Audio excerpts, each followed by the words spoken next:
ನಮಸ್ತೆ ಬಂಧುಗಳೇ, ಎಲ್ಲ ಹಿಂದೂಗಳಿಗೂ ಎಲ್ಲ ಭಾರತೀಯರಿಗೂ ಅತ್ಯಂತ ಖುಷಿ ಕೊಡ್ತಕ್ಕಂತಹ ಈ ವಿಡಿಯೋಗೆ ತಮ್ಮೆಲ್ಲರಿಗೂ ಹಾರ್ದಿಕವಾದಂತಹ ಸ್ವಾಗತ. ದಯಮಾಡಿ ಎಚ್ ಎಚ್ ಚಂದ್ರಶೇಖರ್ ಯೂಟ್ಯೂಬ್ ಚಾನಲ್ನ ಸಬ್ಸ್ಕ್ರೈಬ್ ಮಾಡಿಸಿ ಬೆಲ್ ಬಟನನ್ನು ಪ್ರೆಸ್ ಮಾಡಿ. ಮಹಾರಾಷ್ಟ್ರ ಚುನಾವಣೆಯ ಅಂದರೆ ಲೋಕಲ್ ಬಾಡಿ ಸ್ಥಳೀಯ ಸಂಸ್ಥೆಗಳ ಚುನಾವಣೆಯ ರಿಸಲ್ಟ್ ಆಚೆ ಕಡೆಗೆ ಬಂದಿದೆ. BJP ಅದ್ಭುತವಾದಂತಹ ಪ್ರದರ್ಶನ ಮಾಡಿದೆ, ಅದ್ಭುತವಾದಂತಹ ಗೆಲುವನ್ನು ಸಂಪಾದನೆ ಮಾಡಿದೆ. ಅದ್ರ ಜೊತೆಗೆ ಏನು BJPಯ NDA ಘಟಕಗಳೆಲ್ಲ ಸೇರಿ ಮಹಾಯುತಿ ಅಂತ ಮಾಡ್ಕೊಂಡಿದ್ದಾವೆ, ಈ ಮಹಾಯುತಿಗೂ ಕೂಡ ಅತಿ ದೊಡ್ಡ ಜಯ ಸಿಕ್ಕಿದೆ.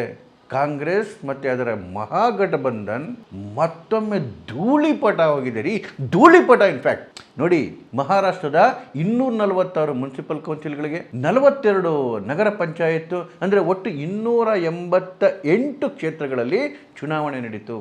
288ರಲ್ಲಿ ಸುಮಾರು 207 ಮಹಾಯುತಿ BJP ಲೆಡ್ ಪಾರ್ಟೀಸು. ಅದರಲ್ಲಿ 117ರಿಂದ 129 ಬರೀ BJPನೇ ತೊಗೊಂಡ್ಬಿಟ್ಟಿದೆ ರೀ. ಶಿವಸೇನೆ, ಒರಿಜಿನಲ್ ಶಿವಸೇನೆ ಶಿಂದೆ ಬಣ 51, ಮತ್ತು NCP ಅಜಿತ್ ಪವಾರ್ ಬಣ, ಅದೇ ಒರಿಜಿನಲ್ NCP. ಈಗ ಅದಕ್ಕೆ 37 ಕ್ಷೇತ್ರಗಳು. ಆ 288ರಲ್ಲಿ ಕಾಂಗ್ರೆಸ್ನ ಮಹಾಗಠಬಂಧನ್ಗೆ ಬಂದಿರೋದು ಎಷ್ಟು ಗೊತ್ತಾ? ಕೇವಲ 44 ರೀ.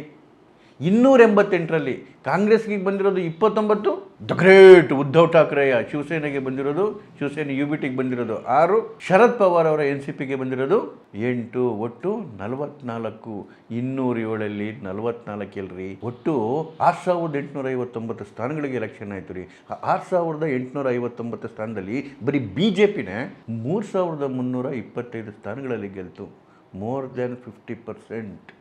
ನೀವು ವಾರ್ಡ್ಗಳನ್ನ ನೋಡಬೇಕು. ಒಟ್ಟು ವಾರ್ಡ್ಗಳ ಎಲೆಕ್ಷನ್ ಆಗಿದ್ದು 3820.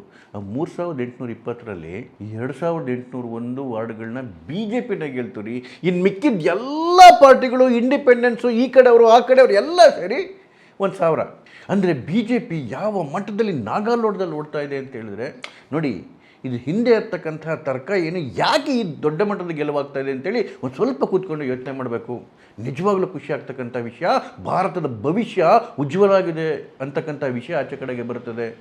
ನೋಡಿ, ಇದು ಕೇವಲ ಮಹಾರಾಷ್ಟ್ರದಲ್ಲಷ್ಟೇ ಗೆಲುವಾಗಿದ್ದಲ್ಲ. ಹರಿಯಾಣದಲ್ಲಿ, ಜಮ್ಮು ಮತ್ತು ಕಾಶ್ಮೀರದಲ್ಲಿ, ಜಮ್ಮು ಭಾಗದಲ್ಲಿ, ಮಹಾರಾಷ್ಟ್ರ ವಿಧಾನಸಭಾ ಚುನಾವಣೆಯಲ್ಲಿ, ಬಿಹಾರಲ್ಲಿ, ಮೊನ್ನೆ ನಡೆದ ಕೇರಳ ಚುನಾವಣೆಗಳಲ್ಲಿ, ತಮಿಳುನಾಡಲ್ಲಿ ನಡೀತಿರ್ತಕ್ಕಂಥ ಘಟನೆಗಳು, ವೆಸ್ಟ್ ಬೆಂಗಾಲಲ್ಲಿ ಆಗ್ತಿರ್ತಕ್ಕಂಥ ಘಟನೆಗಳು, ಇವೆಲ್ಲವೂ ಏನು ತೋರಿಸ್ತವೆ?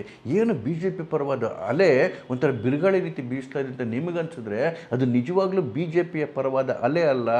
ನಿಜವಾದ ಸುನಾಮಿ ಯಾವುದು ಗೊತ್ತಾ ಇದ್ದಿರೋದು? ಹಿಂದುತ್ವದ್ದು, ಭಾರತೀಯತೆದು, ನ್ಯಾಷನಾಲಿಟಿದು, ರಾಷ್ಟ್ರೀಯತೆದು. ನೋಡಿ, ನಮಗೆ ಸ್ವಾತಂತ್ರ್ಯ ಬಂದ ಮೇಲಿಂದ ಈ ಕಾಂಗ್ರೆಸ್ಸು ಇಡೀ ದೇಶವನ್ನು ಭಾಷೆ ಅಂತೇಳಿ ಕಿತ್ತಾಡಿಸ್ತು, ಜಾತಿ ಅಂತೇಳಿ ಕಿತ್ತಾಡಿಸ್ತು, ಕ್ಷೇತ್ರ ಅಂತೇಳಿ ಕಿತ್ತಾಡಿಸ್ತು. ಈ ಹೋರಾಟಗಳಲ್ಲಿ ರಾಷ್ಟ್ರೀಯತೆಯನ್ನು ಪೂರ್ತಿಯಾಗಿ ಅದುಮಿಟ್ಬಿಡ್ತು. ಹಿಂದುತ್ವವನ್ನಂತೂ ಮುಗಿಸೇ ಬಿಡ್ತು. ಹಿಂದುತ್ವ ಮಾತಾಡೋದನ್ನು ಕೂಡ ಒಂದು ಪಾಪ, ಒಂದು ತಪ್ಪಿನ ಕೆಲಸ ಅಂತ ಅರಿವಾಗೋ ಥರ ಮಾಡಿಬಿಡ್ತು. ಹಿಂದೆ ಚುನಾವಣೆಗಳು ರಾಜ್ಯಗಳಲ್ಲಾಗಲಿ ರಾಷ್ಟ್ರದಲ್ಲಾಗಲಿ ಯಾವ ರೀತಿ ನಡೀತಿತ್ತು ರೀ?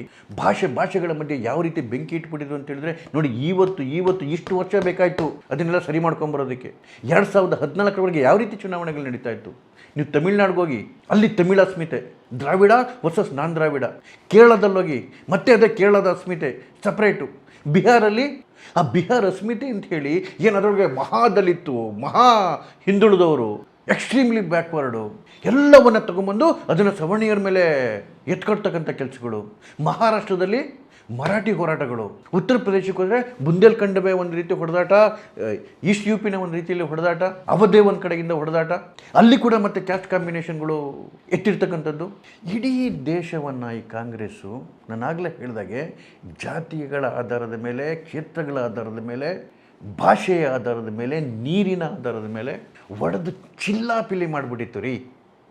2014ರಿಂದ ಜನಕ್ಕೆ ರಾಷ್ಟ್ರೀಯತೆ ಪ್ರಮುಖವಾಗಿ ಶುರುವಾಯಿತು, ಭಾರತೀಯತೆ ಪ್ರಮುಖವಾಗಿ ಶುರುವಾಯಿತು, ಹಿಂದುತ್ವ ಪ್ರಮುಖವಾಗಿ ಶುರುವಾಯಿತು. ನೀವು ಹಿಂದುತ್ವ ತೆಗೆದಿಟ್ಟು ಯಾವ ನ್ಯಾಷನಾಲಿಟಿ ಇದೆ ನೋಡಿ. ಇವತ್ತು ಮಹಾರಾಷ್ಟ್ರದ ಉದಾಹರಣೆ ತೊಗೊಂಡು ಹೇಳಿ. ಯಾವ ಮಹಾರಾಷ್ಟ್ರದಲ್ಲಿ ಕೆಲವೇ ದಿವಸಗಳ ಕೆಳಗೆ ಏನು ಮರಾಠ ರಿಸರ್ವೇಷನ್ ಹೋರಾಟ ಅಂತೇಳಿ ಬೇರೆ ಎಲ್ಲ ಮುಂದುವರೆದ ಜಾತಿಗಳ ಮೇಲೆ ಎತ್ಕೊಡ್ತಕ್ಕಂಥ ಕೆಲಸಗಳಾಯಿತು. ಅದರ ಪರಿಣಾಮಗಳು ಲೋಕಸಭಾ ಚುನಾವಣೆಯಲ್ಲೂ ಆಯಿತು. ಲೋಕಸಭಾ ಚುನಾವಣೆಯಲ್ಲಿ BJPಗೆ ಹಿನ್ನಡೆ ಆಯಿತು. ಆದರೆ ಇವತ್ತೇನಾಗಿದೆ ಅಲ್ಲಿ?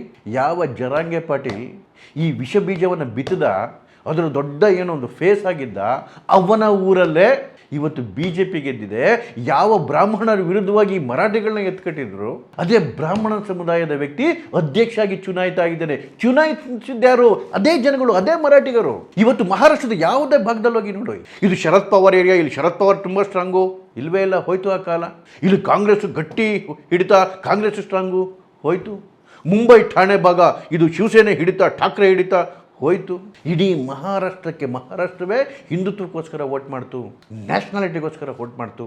ಯಾರು ನಮ್ಮ ನ್ಯಾಷನಾಲಿಟಿಯನ್ನು ಪ್ರಶ್ನೆ ಮಾಡ್ತಾಯಿದ್ರು, ಯಾರು ನಮ್ಮ ಸೈನ್ಯವನ್ನು ಪ್ರಶ್ನೆ ಮಾಡ್ತಾಯಿದ್ರು, ಯಾರು ಹಿಂದುತ್ವವನ್ನು ಪ್ರಶ್ನೆ ಮಾಡ್ತಿದ್ರು, ಪೂರ್ತಿ ಮಣ್ಣಲ್ಲಿ ಮಣ್ಣಾಗೋದ್ರು. ನಾನು ಕೇವಲ ಮಹಾರಾಷ್ಟ್ರದ ವಿಚಾರ ಹೇಳ್ತಿಲ್ಲ, ಬಿಹಾರಲ್ಲೇ ನೋಡ್ರಿ, ಇಲ್ಲಿವರೆಗೂ ಜಾತಿ MY ಕಾಂಬಿನೇಷನ್ ಅಂತೆ, ಮಹಾದಲಿತ್ ಕಾಂಬಿನೇಷನ್ ಅಂತೆ, ಈ ರೀತಿಯೆಲ್ಲ ಚುನಾವಣೆಗಳು ನಡೀತಿದ್ದು. ಈ ಸರಿ ಏನಂತ ಚುನಾವಣೆ ಆಯಿತು, ಏನಂತ ರಿಸಲ್ಟ್ಗಳು ಬಂತು? ಎಲ್ಲ ಸವರ್ಣೀಯರು ಅಂತ ಹೇಳೋರು, ದಲಿತರು, ಮಹಾದಲಿತರು, OBCಗಳು, ಎಕ್ಸ್ಟ್ರೀಮ್ಲಿ ಬ್ಯಾಕ್ವರ್ಡ್ ಕಮ್ಯುನಿಟಿಗಳು ಎಲ್ಲರೂ ಸೇರಿ ಒಟ್ಟಿಗೆ ವೋಟ್ ಮಾಡಿದ್ರಲ್ಲ. ಯಾವುದಕ್ಕೆ ಮಾಡಿದ್ರು? ರಾಷ್ಟ್ರೀಯತೆಗೆ ವೋಟ್ ಮಾಡಿದ್ರು. ಕೇರಳದ ಲೋಕಲ್ ಬಾಡಿ ಚುನಾವಣೆ ಏನಾಯಿತು? ಕೇರಳದಲ್ಲಿ BJPಗೆ ಅಸ್ತಿತ್ವನೇ ಇರಲಿಲ್ಲ ರೀ. ಆದರೆ ಈಗ ಬಂದಿರೋ ರಿಸಲ್ಟ್ ನೋಡಿ, ಈವನ್ ಕ್ರಿಶ್ಚಿಯನ್ಗಳು ಕೂಡ ಹಿಂದೂಗಳ ಜೊತೆ ಸೇರಿಸಿದ್ದಾರೆ NDA ವೋಟ್ ಹಾಕೋದಕ್ಕೆ. Even Christians. ಯಾಕೆ ಅಂತ ಹೇಳಿದ್ರೆ ಸಮಾನ ಶತ್ರು ಯಾರು ಅನ್ನೋದು ಗೊತ್ತಾಗಿದೆ.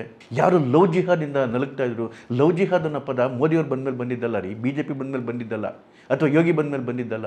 ಫಸ್ಟ್ ಕೋರ್ಟಿಗೆ ಹೋಗಿದ್ದು ಇದೇ ಕ್ರಿಶ್ಚಿಯನ್ರು ಲವ್ ಜಿಹಾದ್ ಅಂತ ಓಡಿಟ್ಕೊಂಡು ಕೇರಳದಲ್ಲಿ. ಅದಕ್ಕೆ ಕೇರಳದ ಆವತ್ತಿನ ಸರ್ಕಾರ ಹೈಕೋರ್ಟ್ಗೆ ಅಫಿಡವಿಟ್ ಕೊಡ್ತು ಲವ್ ಜಿಹಾದ್ ಅಂತ ಹೇಳಿ. ಹೌದು, ಇದು ನಡೀತಿದೆ ಅಂತ. ಅಂದ್ರೆ ನಮ್ಮ ರೀತಿ ಸಮಾನ ಸಂತ್ರಸ್ತರವರು now we know who is the real enemy is. ಬಂಗಾಳದಲ್ಲಿ ಇವಾಗ ಚುನಾವಣೆ ಬರ್ತಿದೆ. ಯಾವ ರೀತಿಯಲ್ಲಿ ಹಿಂದೂಗಳ ಏನು ಒಗ್ಗಟ್ಟಾಗೋಗಿದೆ ಅಂತ ಹೇಳಿದ್ರೆ, BJP ಮಿನಿಮಮ್ ಅಂದರೆ ಮಿನಿಮಮ್ 150 ಸೀಟ್ ತಗೊಳತ್ರಿ. ಬರೆದಿಟ್ಕೊಳ್ಳಿ ನೀವು.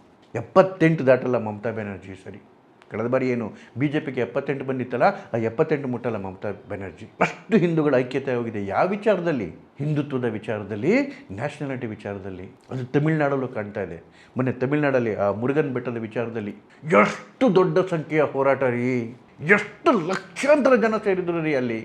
ಅಂತಹ ಹಿಂದುತ್ವವನ್ನು ಮೈಗೂಡಿಸ್ಕೊಂಡಿದ್ದಂತಹ ಒಂದು ರಾಜ್ಯದಲ್ಲಿ ಅವ್ರನ್ನ ಭಾಷೆ ಆಧಾರದ ಮೇಲೆ ಅಸ್ಮಿತೆ ಅಂತ ಹೇಳ್ಕೊಂಡು, ದ್ರಾವಿಡ ನಾನ್ ದ್ರಾವಿಡ ಅಂತ ಹೇಳ್ಕೊಂಡು ಹೊಡೆದು ಚೂರು ಮಾಡಾಕಿದ್ರಲ್ಲ. ಇವತ್ತು ಆ ಸಮುದಾಯವು ಕೂಡ ಎದ್ದು ಕೂತಿದೆ. ಯಾವ ವಿಚಾರದಲ್ಲಿ? ರಾಷ್ಟ್ರೀಯತೆ ಮತ್ತು ಹಿಂದುತ್ವದ ವಿಚಾರದಲ್ಲಿ. ಯಾಕೆ ಉತ್ತರದಲ್ಲಿ ಜಮ್ಮುನಲ್ಲಿ ಗೆಲುವಾಗುತ್ತೆ BJPಗೆ, ಅದೇ ರೀತಿ ಕೆಳಗಡೆಗೆ ಬನ್ನಿ ಹರಿಯಾಣದಲ್ಲಿ ಗೆಲುವಾಗುತ್ತೆ, ಈ ಕಡೆ ಬನ್ನಿ ಮಹಾರಾಷ್ಟ್ರದಲ್ಲಿ ಗೆಲುವಾಗುತ್ತೆ, ಆ ಕಡೆ ಬನ್ನಿ ಛತ್ತೀಸ್ಗಢಲ್ಲಿ ಗೆಲುವಾಗುತ್ತೆ, ಈ ಕಡೆ ಬನ್ನಿ ಬಿಹಾರಲ್ಲಿ ಗೆಲುವಾಗುತ್ತೆ, ಮೇಲೋದ್ರೆ ಒರಿಸ್ಸಾದಲ್ಲಿ ಗೆಲುವಾಗುತ್ತೆ, ದಕ್ಷಿಣದಲ್ಲಿ ಕೇರಳದಲ್ಲಿ ಗೆಲುವಾಗುತ್ತೆ, ಮಧ್ಯಭಾಗದ ಮಹಾರಾಷ್ಟ್ರದಲ್ಲಿ ಗೆಲುವಾಗುತ್ತೆ, ಮಧ್ಯಪ್ರದೇಶದಲ್ಲಿ ಗೆಲುವಾಗುತ್ತೆ. ಯಾಕಾಗುತ್ತೆ ಅಂತ ಹೇಳಿದ್ರೆ ಇಡೀ ಭಾರತದ ಅಷ್ಟು ಹಿಂದೂಗಳು ಅವರೆಲ್ಲರಿಗೂ ಇವತ್ತು ರಾಷ್ಟ್ರೀಯತೆಯ ಪ್ರಾಮುಖ್ಯತೆ ಅರ್ಥ ಆಗಿದೆ. ಏನು ರಾಷ್ಟ್ರೀಯತೆ ಅಂದರೆ? ಹಿಂದುತ್ವವೇ ರಾಷ್ಟ್ರೀಯತೆ ರೀ. ಮತ್ತೆ ಹೇಳ್ತೀನಿ ಮಾತನ್ನು. ಹಿಂದುತ್ವ ಅಂತ ಹೇಳಿದ್ರೆ ಹಿಂದೂ ಬೇರೆ ಮುಸಲ್ಮಾನ್ ಬೇರೆ ಅಂತಲ್ಲ. ಇವತ್ತು ನೋಡಿ, ಮಹಾರಾಷ್ಟ್ರದಲ್ಲಿ ಪ್ರತಿ ಹಳ್ಳಿಗಳಲ್ಲೂ ಶಿವಾಜಿ ಹೆಸರಲ್ಲಿ ಅವರು ಸಂಘಗಳನ್ನ ಮಾಡಿಕೊಂಡು ಕೆಲಸಗಳು ಮಾಡ್ತಾ ಇದ್ದಾರೆ. ಪ್ರತಿ ದಿವಸ ಸೇರ್ತಾರೆ, ಭಜನೆಗಳನ್ನ ಮಾಡ್ತಾರೆ. ಪ್ರತಿ ದಿವಸ 1 ಹಳ್ಳಿಯಲ್ಲ, 2 ಹಳ್ಳಿಯಲ್ಲ, ಸಾವಿರಾರು ಹಳ್ಳಿಗಳಲ್ಲಿ, ಸಾವಿರಾರು ಊರುಗಳಲ್ಲಿ ಪ್ರತಿನಿತ್ಯ ಹಿಂದೂಗಳು ಸೇರ್ತಾ ಇದ್ದಾರೆ, ಭಜನೆಗಳನ್ನ ಮಾಡ್ತಾ ಇದ್ದಾರೆ. ಅದರ ಪರಿಣಾಮವೇ ಈ ರಿಸಲ್ಟು. ಅದಕ್ಕೆ ದೊಡ್ಡ ಥ್ಯಾಂಕ್ಸ್ ಹೇಳಬೇಕು. ಒಂದು ಮೋದಿಯವರಿಗೆ ಹಿಂದುತ್ವವನ್ನು ಮತ್ತೆ ಪುನರುಜ್ಜೀವನ ಮಾಡಿಸೋದಕ್ಕೆ, ಮತ್ತೊಂದು ಈ ಸೋಷಿಯಲ್ ಮೀಡಿಯಾಗೆ. ಇವತ್ತಿನ ಯಂಗ್ ಜನ್ರೇಷನ್ನು ಹೆಚ್ಚು ಹಿಂದುತ್ವದ ಕಡೆಗೆ, ರಾಷ್ಟ್ರೀಯತೆ ಕಡೆಗೆ ಒಲವನ್ನು ಯಾಕೆ ತೋರಿಸ್ತಾ ಇದ್ದಾರೆ ಅಂತ ಹೇಳಿದ್ರೆ, ಅವ್ರಿಗೆ ಅರ್ಥ ಆಗ್ತಾ ಇದೆ ಏನು ನ್ಯಾಷನಾಲಿಟಿ ಅಂದರೆ, ಏನು ನಮ್ಮ ಜೀವನ ಅಂದರೆ, ಏನು ನಮ್ಮ ಶ್ರೇಷ್ಠತೆ ಅಂದರೆ. ಭಾರತದಲ್ಲಿ ಹುಟ್ಟಿರ್ತಕ್ಕಂಥ ಪ್ರತಿಯೊಬ್ಬರು ಮನುಷ್ಯರಲ್ಲ ರೀ, ದೈವಾಂಶ ಸಂಭೂತರು. ಅದೃಷ್ಟ ಮಾಡಿಬಿಟ್ಬೇಕು ಈ ಪುಣ್ಯದ ಭೂಮಿನಲ್ಲಿ. ಅದನ್ನು ಹಾಳುಗೆಡಬಿಟ್ಟಿದ್ರು ಪಾಪಿಗಳು. ಇವತ್ತು ಸರ್ವನಾಶ ಆಗೋಗ್ತಾ ಇದ್ದಾರೆ, ಸರ್ವನಾಶ. ಹಾಗಾದರೆ ಎಲ್ಲ ಕಡೆ ಆಗೋಗಿದೆಯಾ? ಇಲ್ಲ. ನೋಡಿ, ಬದಲಾವಣೆ ಅಂತಕ್ಕಂಥದ್ದು ತುಂಬ ಸ್ಲೋ ಪ್ರೋಸೆಸ್ಸು. ಅದು ಕೆಮಿಸ್ಟ್ರಿ ಅಂತಾರೆ. ಸರಿಯಾಗಲಿಕ್ಕೂ ಭಾಳ ಸಮಯ ತಗೊಳುತ್ತೆ, ಹಾಳಾಗಲಿಕ್ಕೂ ಭಾಳ ಸಮಯ ತಗೊಳುತ್ತೆ. ಇಷ್ಟು ವರ್ಷದ ಕೊಳೆ ಈಗ 11 ವರ್ಷದಿಂದ ಕ್ಲೀನ್ ಆಗ್ತಾ ಬರ್ತಾ ಇದೆ. 100% ಕ್ಲೀನ್ ಆಗುತ್ತೆ. ಹಲವಾರು ದಶಕಗಳ ಕಾಂಗ್ರೆಸ್ ಆಡಳಿತದಲ್ಲಿ ಈ ರ್ಯಾಡಿಕಲೈಸೇಷನ್ ಆಫ್ ಸಮ್ ಕ್ಯಾಟಗರೀಸ್ ಮಾಡಿಬಿಟ್ರಲ್ಲ, ಜೊತೆಗೆ ಹಿಂದೂಗಳನ್ನ ತುಂಬ ದಮನ ಮಾಡಿಬಿಟ್ರಲ್ಲ, ಆ ಹಿಂದೂಗಳನ್ನ ಐಡೆಂಟಿಟಿನ ತುಳಿದಾಕಿದ್ರಲ್ಲ, ನಮ್ಮನ್ನು ಗೇಲಿ ಮಾಡ್ತಿದ್ದಂಥ ಫಿಲಮ್ಗಳನ್ನ ನಾವೇ ಕೂತ್ಕೊಂಡು ದುಡ್ಡು ಕೊಟ್ಟು ನೋಡ್ತಾ ಇದ್ವಿ. ಆದರೆ ಇವತ್ತು ಧುರಂಧರ್ ಅಂತ ಮೂವಿಗಳು ವರ್ಲ್ಡ್ ರೆಕಾರ್ಡ್ ಮಾಡ್ತಾ ಇದ್ದಾವೆ. ಬದಲಾಗ್ತಾ ಇದೆ ಭಾರತ, ಒಳ್ಳೆಯದಕ್ಕೋಸ್ಕರ ಬದಲಾಗ್ತಾ ಇದೆ ಭಾರತ. ನಮಸ್ಕಾರ.